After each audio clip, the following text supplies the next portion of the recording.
Hello ladies and gentlemen, and welcome back to Endless Space 2 with Zebu Nation, and we're starting off right where we left last episode.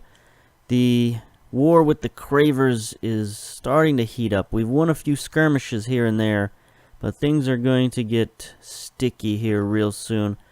We also have these fellers up here at Miker to worry about. Doria and her people are messing with us. So we got to worry about two fronts, at least two fronts. Who knows what else we're going to have to deal with. We've explored 20% of the galaxy thanks to our 5-year voyage over here, which has just about reached its conclusion. We got 3 turns left before we reach Zizmanos, which has a super cool, unique planet on it. Here's Zizmanos 1, is an inhospitable desert.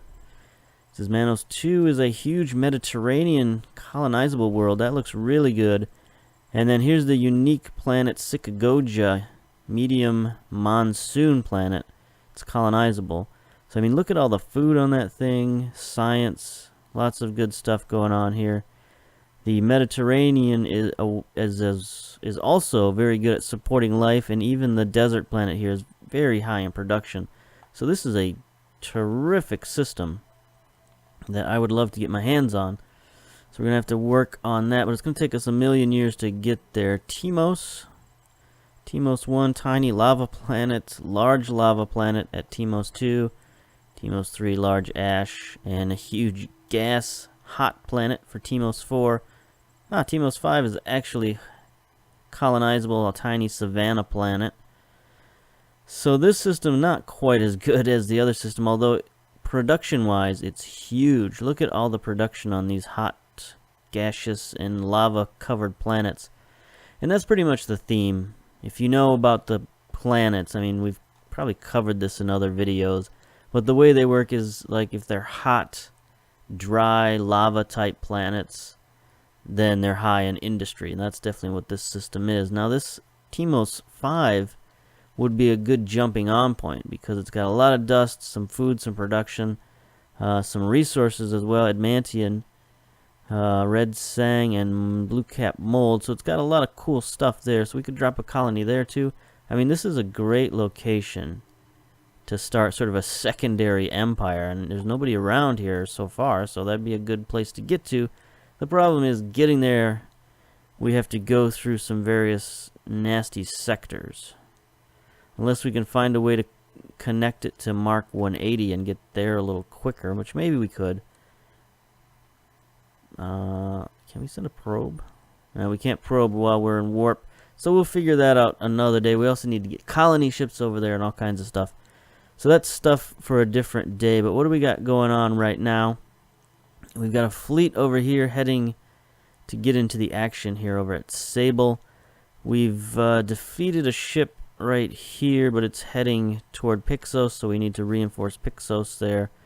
And we're sort of sending our fleets in piecemeal. We don't really have an organized fleet right now other than this fleet up here, the 3rd Conqueror's Navy. And we're trying to build another fleet down here, but it's not working. So military and military concerns are on the rise, and that includes our militarist faction. We need to have 3 militarist laws in our government to continue on with our little challenge here. What do they call these again? I always forget. Quests. I mean, why can't I remember that it's called a quest? Probably because I consider quests to be something you do in World of Warcraft type fantasy games, and I don't normally equate quests with a science fiction game. Especially not a strategy game. So maybe one of these days I'll get that correct. But anyway, militarist laws. So we need something in our research to help us with laws, because I showed you in a previous episode that we can't have 3 laws right now because we only have 3 possible laws. So we would have to get the militarists into power to do that. Or we'd have to unlock more laws. So the law stuff is usually over here. And yes, it is. So we've got a couple of things we can do: hyperpacks, interspecies HR, or xenoanthropology. Xenoanthropology unlocks new government types, but I'm kind of happy with my government, and I really don't want people getting wacky ideas about new governments, so we're going to hold off on that. Interspecies HR, it grants a cultural center, which can be helpful to boost our influence. You know, it gives us plus 40 per star system and plus 20% as well. That's pretty huge. It's a unique improvement, so it can only be built once, but it's still very, very helpful. And then each system can also build the colonial rights, which is plus 5 happiness per system. So that's a good one. I like interspecies HR. We're going to research that one for sure. And then hyperpacks is another good one. This one allows us to colonize toxic planets for whatever reason, but it also grants us the patriotic press, which allows us to colonize up to 8 more systems. It's very good. This is a Imperials specific technology, so that's cool. And then finally, it improves action and influence. It improves actions to influence election results. So if we want to get the militarists in power, we need hyperpacks. So let's see what we can do with these. We got 3 turns left until split second ablatives that gets us our new class of ships. So let's move this up in the queue. How far can we move it? Move it there. And then move it up more. Nope. See how far we can move it up. I mean, I don't want to wait 45 turns for this. You know, the thing is, we have so much we need to research right now that it's just kind of out of control.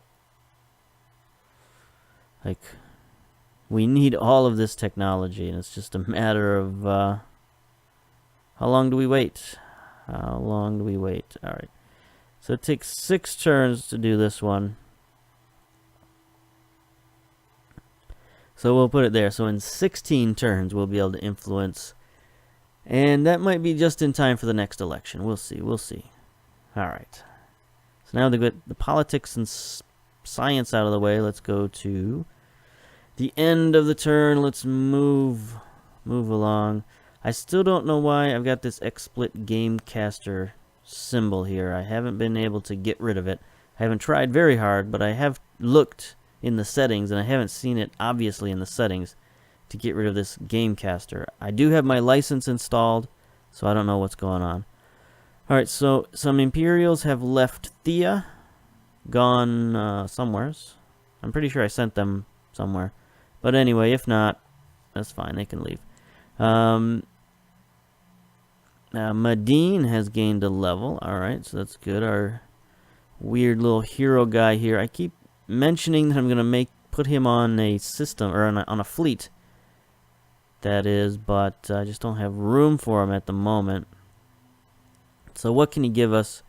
He's still governing a system, so we could let him give us plus 20% science on a system. That would be pretty cool. Movement speed, hull plating is cool. Plus 4 vision range per fleet, because see, he has one whole section of his skill tree that's dedicated to fleet. So he needs to be a fleet commander at some point, but for now we'll let him give us more science, and I think we can rearrange his skills at some point.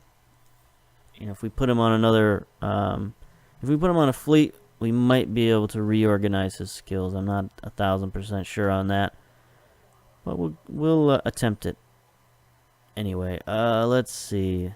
So we finished that, and let's take a look at production. Alright, so Pictor has colonized an Arctic planet, and we built a corvette on Gemini. Alright, we got a defender coming up next. And then the chain gang program on Pictor is going to give us some more manpower, which we're getting a little bit low on manpower again. Only at plus 52 at the moment, but we'll get up there. The chain gang program will boost us up again, so we should have no problems. Alright, so is there a corvette built here? Yep, on Gemini. So we're slowly building a little fleet here. We got 3 ships, escort 8, corvette 7, gunship 7. Which again, I tried to fix those names and it just didn't work. So once we get our new ships, we'll build some new versions of these ships and get rid of all the numbers and stuff. All right. Guess that's it for that. So we'll move our fleets. See where we're at. Did anything happen? I don't think so. No battles. No battles here. No battles there. Oh, look at that. That fleet that was here of Cravers left. Now there's only one guy there. Okay. So we could take him out. If he stays there and the other fleet leaves us alone, we should be alright. Up here, what do we got? Okay, so we've landed at Timos. No, we have not landed at Timos. We're still monkeying around, but here's a Phantom. Small rookie, oof. That is a tough-looking ship heading to Zemos. Much, much tougher than our Pioneer. So hopefully they get to Zosmanos and run away before we get there. Because they should get there in 1 turn and we'll get there in 2 turns. So hopefully they just leave. That'd be nice. That'd be nice. Anything else of note? I don't think so. So let's keep the turns rolling. Keep the turns rolling. We are lagging far behind everyone except for 1 unknown empire. No, 2 unknown empires. So we're in 3rd to last place. Not real happy about that. Alright, next turn. Let's see what we got here. GNY8 asteroid field discovered. Ooh, that's right next to our home system. So it's just sort of a nasty chunk of space here with a bunch of rocks in it. But once our influence gets far enough to overlap it, it'll add 50 production to our system. That's pretty cool. Theater effects applied on space battles, plus 25% extra experience on fleets, minus 50% accuracy on long range. So does that mean if any battles take place in there, that's what happens? That's kind of cool. You know, have the star system you fight in actually have an effect on your battle. Cool, cool stuff. Alright, get rid of that. What is this? Alright, more Imperials have left Thea. We're down to 5 there. What do we got going on, Thea? There's no governor.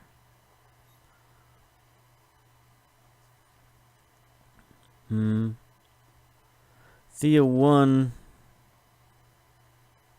is colonized. Spin project, but there's no people there? Okay, let's put a person there. That would help us out a lot.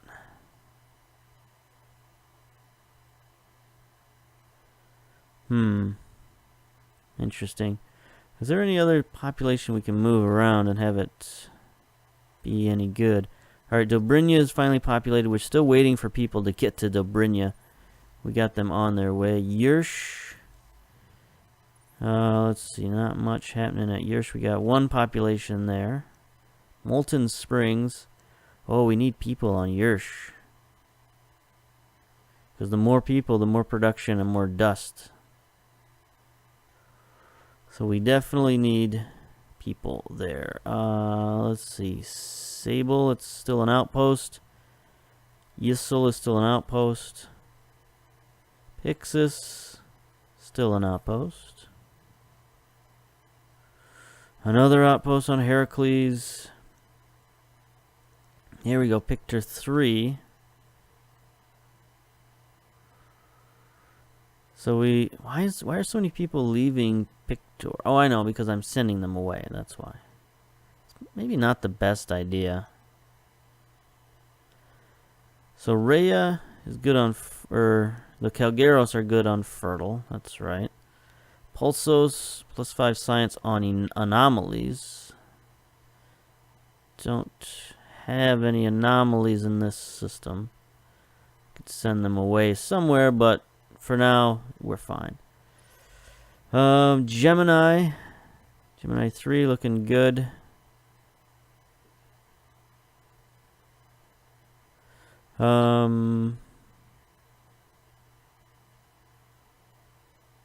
Fertile, barren. So we should move these Calgeros off of Gemini 4, bring them over to Gemini 2, and move these Imperials over to Gemini 4. Just because, you know, the Calgeros do better on fertile. So move them over there. Alright, this is enough. I've had enough of this minor management here. Yeah, alright. I've had enough of that. I get sucked into the tiny details of this game. I mean, it's cool that they're there, but it's just not that entertaining to watch myself do that. Okay, let's see. Chain Gang program and Spin project have finished. So you can see we now have 1,000 manpower. So that should be more than enough to fuel our war efforts for a while. And the Spin project is going on Thea. We got bunkers coming up and another Corvette. So that's good news there. Market-wide price increase. A sudden rise in galactic inflation has led to market-wide price increases. Okay. Don't need to deal with the market right now. Oh, I forgot to move my ships.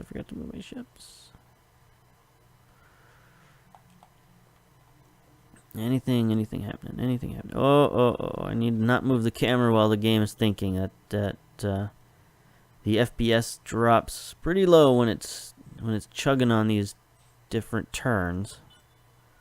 Oh, I heard a beep.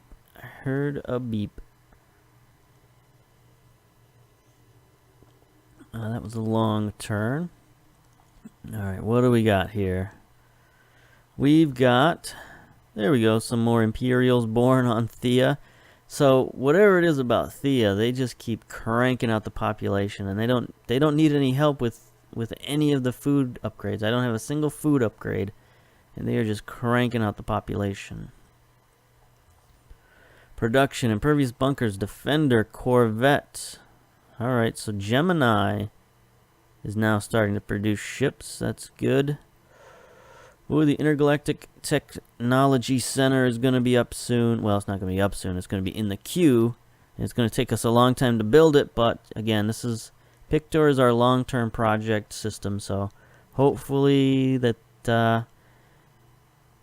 this thinking ahead helps us out in the final game score, because right now we're just lagging so far behind. Alright, and then science. Okay, the Sheridan class is complete. So we have a huge new ship. It is a medium class ship, a coordinator. It costs 3 command points, and its slot multiplier is 2. Now I've seen some videos on some of this stuff where if you get into the analytics of the different modules, you might look at them and say, like, some of these modules look like they're worse on a larger ship than they would be on a smaller ship. But what you have to understand is that each time you put a module on a larger class ship, it gets multiplied by the slot multiplier. So it actually boosts it by a considerable amount. The larger the ship you put it on, basically, the more effective the module becomes. So, up next is, we're going to colonize Ash for some reason. I guess that's just because that science is up next, and that'll help us with some other stuff. It'll give us atmospheric filtration, which will give us more science, and that's fine. We also have a new support module, the Adamantium Jammer. Lower chance to be targeted. That's cool. Costs Adamantium, though. We don't need those Adamantium upgrades. We need Hyperium and Titanium upgrades. But anyway, let's move the ships.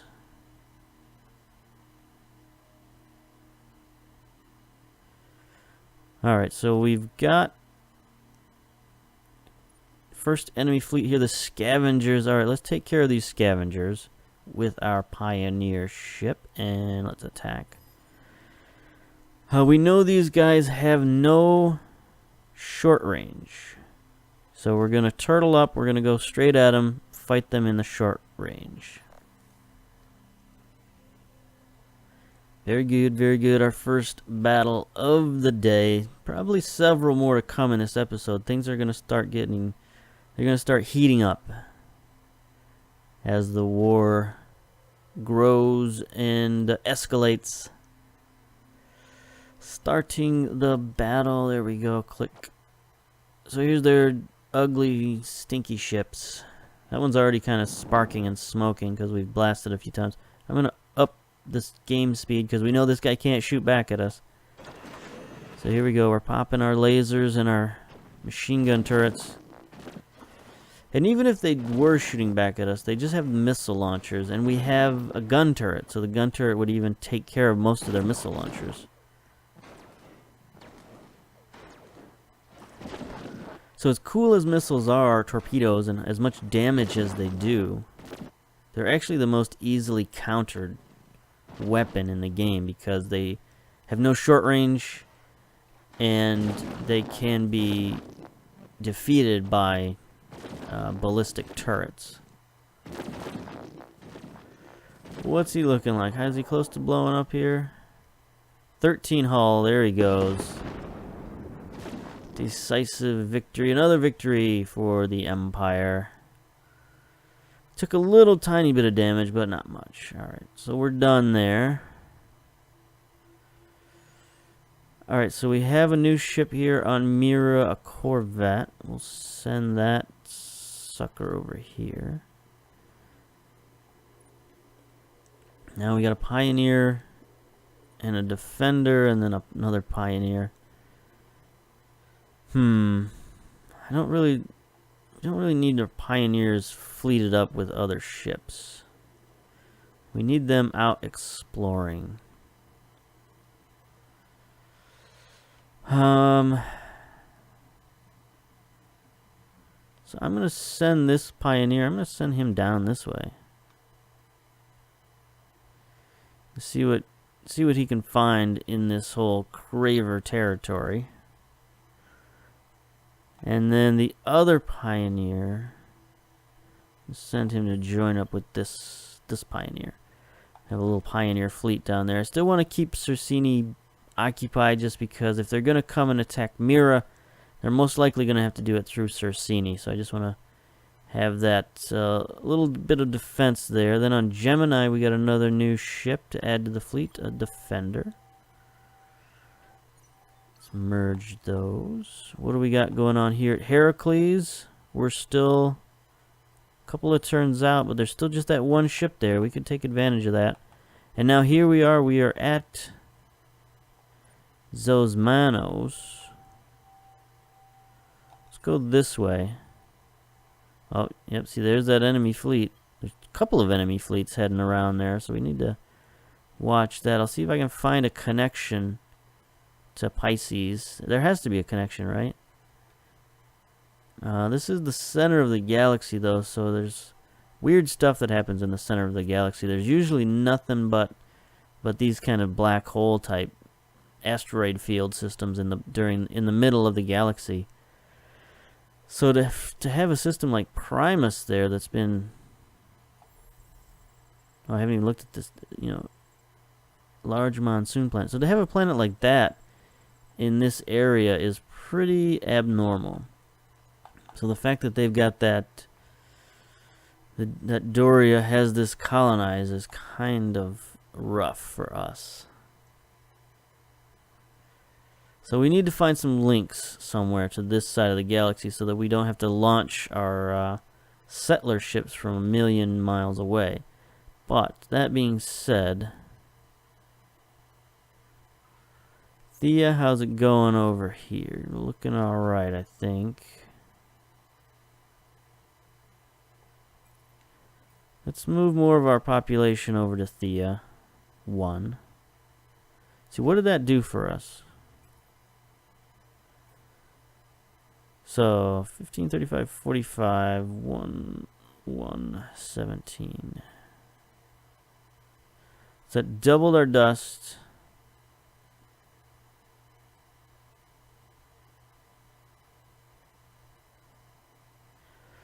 We took a larger hit in production and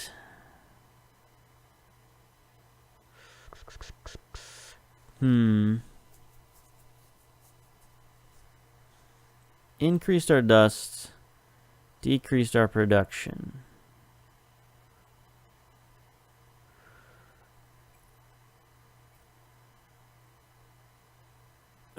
That gives us -6 food though to put up. -6, 86, 32. 9, 80, 40. Alright, so that seemed to help the system. You know, the overall system is better off when we have another guy over here on Thea 2. So I guess we'll leave it at that. Again, I don't want to get caught up in doing that. I could sit there all day and micromanage the Empire, but I'm not going to do that. I'm going to end the turn. Oh boy, oh boy, oh boy. It's been a couple of days since I played, so I have to remember everything that's going on, and the longer this game gets, the worse off that's going to be in terms of remembering what I did from one game to the next. So I have been going back and watching my own videos just to double check what I plan to be doing. A new event in progress. The new industrialist movement on Dobrynia is causing more problems than you would like. Apparently, some political organizations have spearheaded a civilian movement to tear down the old, destroying valuable cultural monuments and priceless artifacts in an attempt to usher in a new industrial era. If this is allowed to continue, intellectualism and innovation on Dobrynia will be crippled for decades to come. Still, the near fanatical energy of this movement is doing wonders for the system's industry. What will you do? You know, I don't like the destruction of historic and cultural items no matter what. The extra production is helpful, but right now we need all the science we can get. So, stop it. Stop it right now. The Emperor commands you. Alright, so we got some more Imperials on Gemini and Yersh. Populations starting to boom. That's good. Just completed atmospheric filtration. We can now colonize ash planets. We got extreme composites. So we have the enhanced Ergirzi class. That's cool. And exotic rations. Exotic rations is a military upgrade. It gives us plus 200. Plus 200. What is that symbol? That is the symbol for crew, right? Crew capacity. Or maybe that's soldier capacity. I don't know. Anyway, plus 10% food goes to manpower, because you can see it's different from the manpower symbol. So I'll have to look into that and see exactly what that system is. But anyway, it gets us more troops. The troops are happier, they're better fed, so people are more likely to join the army. And then the hull upgrade for the Ergirzi class. So we now have 2 upgrades that are finished. Oh, next research is the extreme composites. Okay, that's next. Currently, we just colonize ash planets. Did that get us anything else? Atmospheric filtration? Nope. That was just a pathway to AI labor and 3D printing. Okay. Oh, and colonize lava. That'll be helpful. That'll boost our production if we can start colonizing some lava plants. Planets.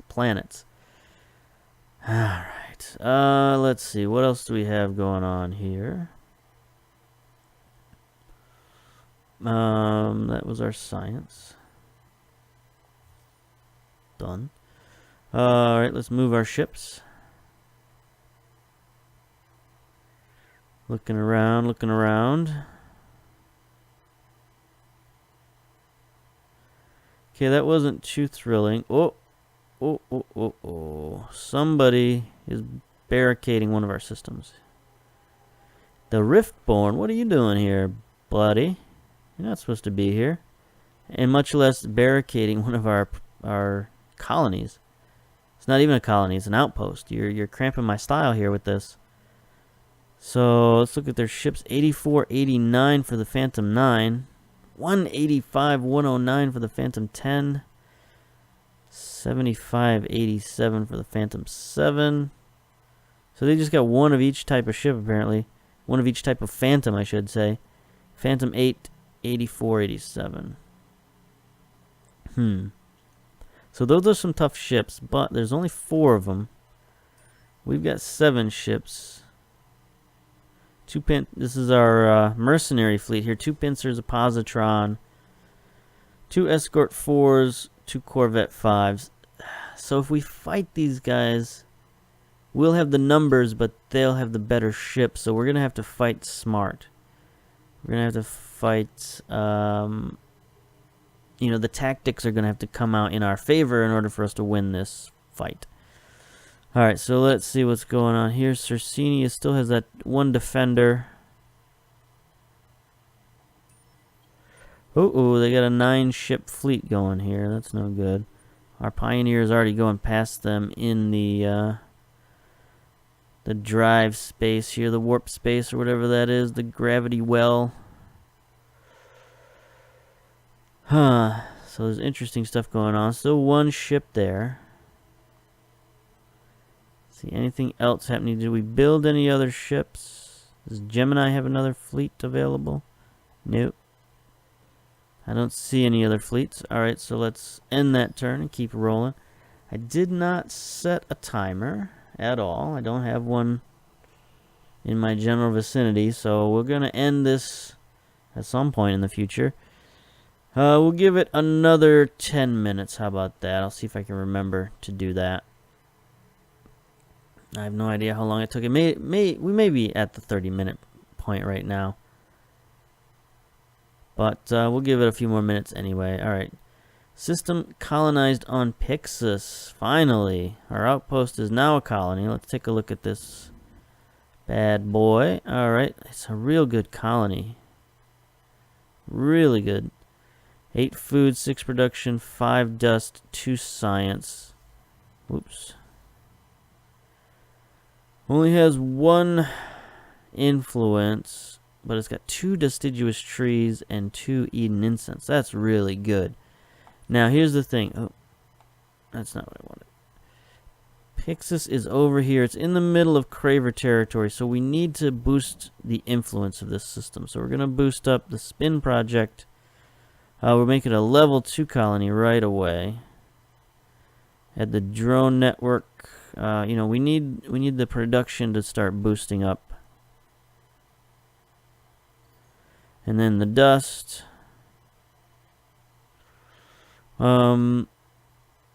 Big data shipyards. We might need the military stuff here too. Xenotourism. Yeah, that's good. That's good.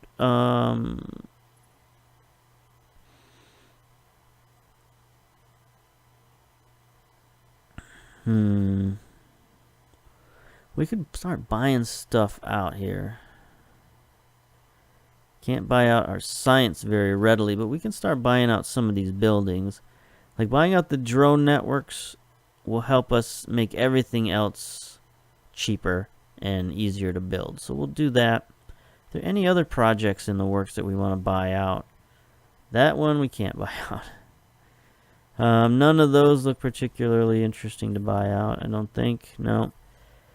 No. I think we're kind of past the point where we really need to build stuff out. Drone networks? Where is this? Dobrinya.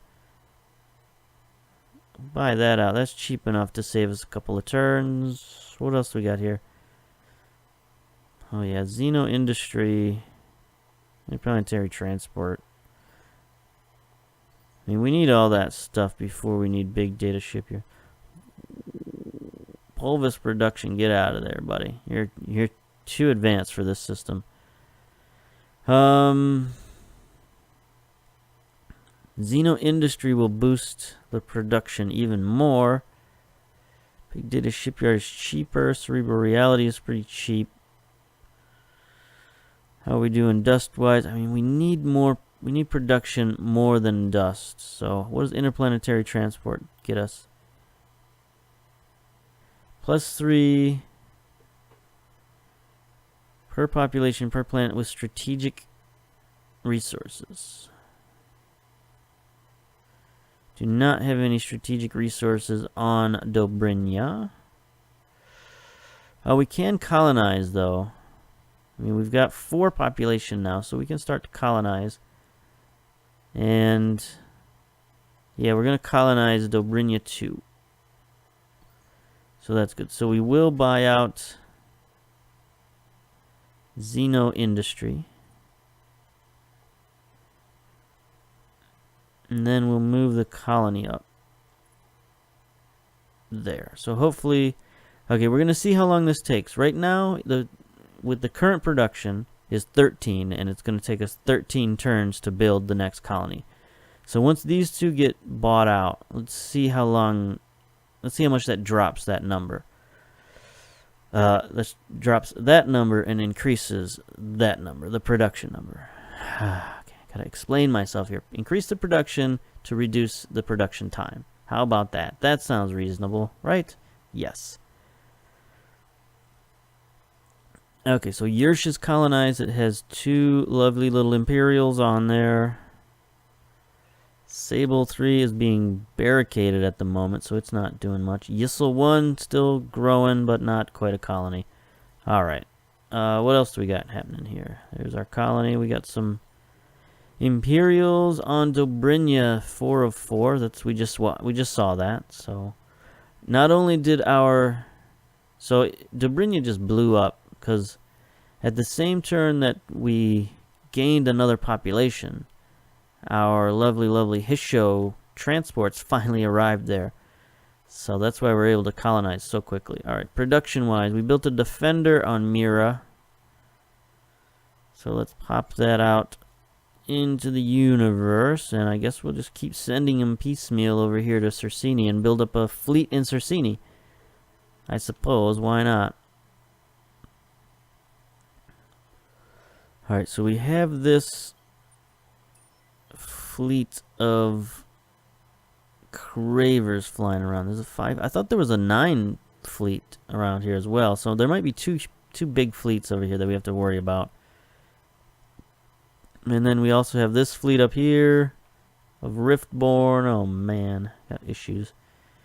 Alright, so done. Let's move our ships.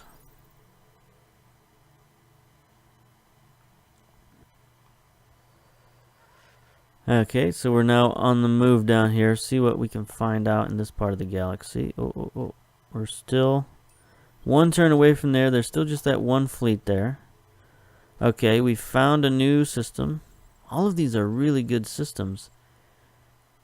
Ugero 1 is a large gas system. Ugero 2 is a tiny jungle, colonizable. It's a very good planet, though. Ugero 3 is a small monsoon. Ugero 4 is a large gas planet. I need to upgrade my probes because they have anomalies on here, but I can't scan them because my probes aren't high enough level. Alright, so we have some idle ships. Okay, yeah, I need to send him somewhere. So I guess we'll continue to explore this part of the galaxy. Since I can't use my probes directly, I'll fire 1 that way. Fire 1 that way. And then I'll send my ship this way. There we go. So maybe we can cover all sectors far and wide. Alright, what else do we have that's idle? Nobody's idle.